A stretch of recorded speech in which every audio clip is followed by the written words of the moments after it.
Mais au-delà de la pression du milieu, il y a une autre raison, plus intime, qui explique le silence de certaines victimes. C'est un mécanisme de défense du cerveau face à quelque chose de trop horrible pour être supporté. Ce phénomène porte un nom, c'est l'amnésie traumatique. Quand une personne subit une agression d'une violence insoutenable, le cerveau peut, littéralement, se déconnecter. Il enfouit le souvenir très profond pour permettre à la personne de survivre psychiquement.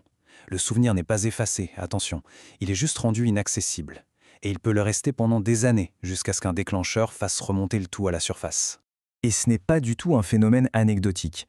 Les études sont claires là-dessus. On estime qu'entre 40 et 60% des victimes d'abus sexuels dans l'enfance connaissent une forme d'amnésie traumatique. C'est énorme. Et ça explique très bien pourquoi, dans l'affaire Brunel, beaucoup de plaintes sont arrivées des années, voire des décennies après les faits. Alors, face à toute cette complexité, à cette histoire qui s'étale sur des décennies, où en est la justice française aujourd'hui concrètement dans ce dossier?